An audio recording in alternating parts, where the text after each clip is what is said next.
Hey guys, welcome back to some more Eternal Evolution. In today's video, we're going to be checking out the new boss that we have been trying to farm gear from within the triangle, guys. So we have the Roulette of Truth, we have the Crimson Rod. We tried the Crimson Rod, really didn't make it that far. Now, I was looking at the Roulette of Truth. Very, very cool hero, similar to the one we see. He does have an aura around with a battle realm. So outside of the realm, inflict 99% less damage. Now, going in here, guys, level 1, again, this is where you're farming the new gear. You're going to have to farm this. You're going to have to farm it a lot. I've been buying the tickets, even though I didn't utilize them in here. For set, increase attack by 15%, increases the damage to summoners by 40%, or summons by 40%, meaning this is not going to be something that you want to use, I'm assuming, for the summon heroes. But then looking at the other set of gear, which is right here, guys, attack plus 15%, increases AoE damage by 30%. Ravina, Luke, a lot of heroes that have that AoE damage. This could be absolutely huge when it comes to the attack boost that we're going to get in here. So very, very cool. But again, looking in here, assassin heroes are recommended, guys. Now, I'll show you how sad my assassin heroes look. There we go. So Bailey Hudson, we just got built. The new hero we have one single copy of, so we could definitely build that up a little bit more. But we need heroes that are going to go in there. So I'm going to have to be reliant on, I'm going to keep Daniel in here just because I do like his build. He does do direct damage with the Werebear as well as the Jaguar that goes in there. But looking at my assassins, again, I'm very, very short, which means I'm probably going to have to rely on Vanguard heroes.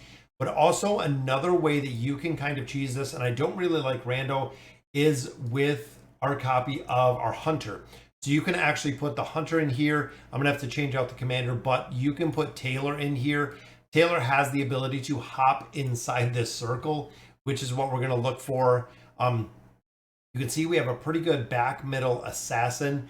That is a pretty good build. If I had Bailey Hudson built, that would be really, really good to have. But overall, guys, I'm pretty limited, again, with the heroes that we have in here. There's middle damage, which could help when we get them inside, is what I'm thinking. Then, of course, the relics, a little bit different on this one, too. Allied Hunters, I think I'm going to stay with the summons. I'm kind of on the fence. I feel like single target damage, maybe if I took out, like, Artists and I went, but see, it can't be ranged. That's the other problem that we find within here, is it has to be within the little circle. So we're going to have to try to move all the heroes we can in here to actually build this out. And again, I haven't tried this boss before, but I'm thinking just like other bosses. So if I got to move him in, I'm going to have to hit my auto right here.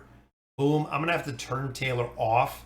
We're going to have to make sure, and there's the blue aura, guys, that you have to go inside. Of course, Taylor not going to do any damage at all until we get the ult. The ult is going to be the big thing. There we go. So we'll hop the ult inside. And there, of course, we have the Werebear in the middle with Daniel, and there goes the damage through the roof, guys. Not only that, as Artist actually does the debuff right there.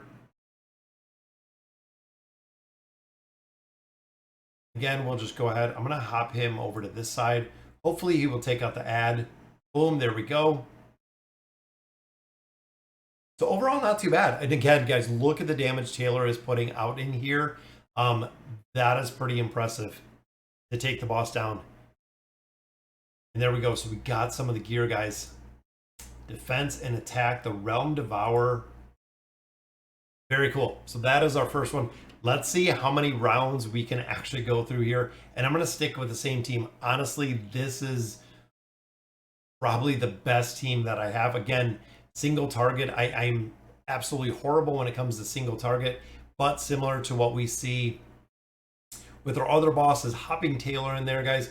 Taylor does a lot of damage. Daniel also doing a ton of damage in there as well. We'll do the exact same. We'll hop him in. Now, these breakpoints within here are the points that he does summon those ads. Again, similar to a couple other heroes. Look how fast this goes down, guys.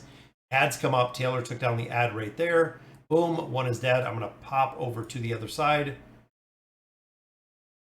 Loving Taylor, guys. There we go. So we got through the ads pretty quick. There's the debuff. And I still love Artist, guys. Artist with that big debuff in there.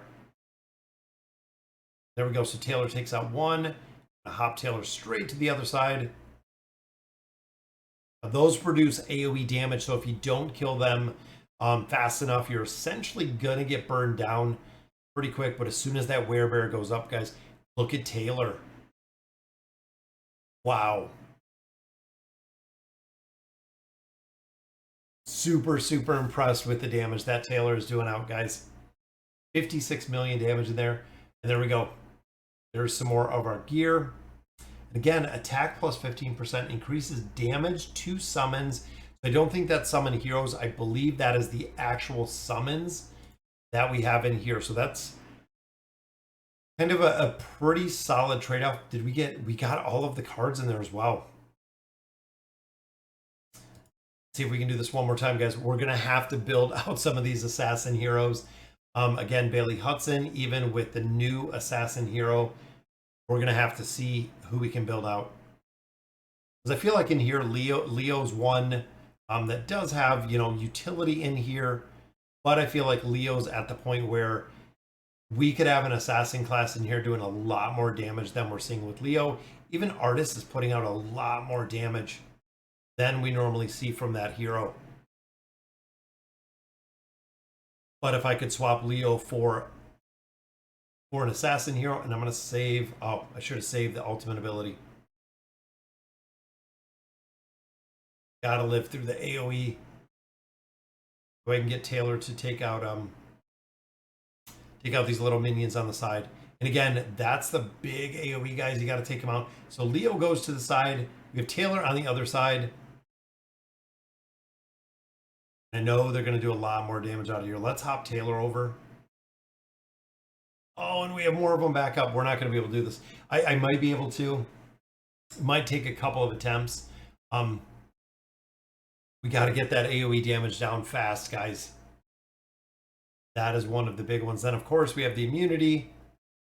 Leo out of there, but see, Leo and Artist are not bringing a lot of damage, but Artist brings the debuffs. That's the big thing to remember in here, even though Artist doubled up on Leo's damage. Yeah. Very vulnerable to critical damage, which again, we have a couple of heroes that do a lot of critical damage. So we could definitely get through here, guys. Again, we're going to have to go through. We're going to have to do build out some of the assassin heroes. But again, I've been buying the cards out every time, guys. Save your diamonds. Make sure that you're buying these cards. You don't want to miss them, because essentially at this point, guys, coming through here, doing this one more time just to farm the gear. You can see we have a lot of different gear sets in here, but getting the realm gear and getting the surge gear is going to be the big thing, guys, because throwing this 4-set bonus AoE damage is massive, guys. The AoE damage is going to be huge. And then, of course, this attack, and again, increases damage to summons by 40%. I'm going to have to research that a little and figure out exactly what that is. Sorry, guys, so that'll do it for Idar in the Roulette of Truth. Very, very cool to see that Taylor is just crushing it in here, guys. So let me know in the comments what you guys think. And as always, thank you guys for watching.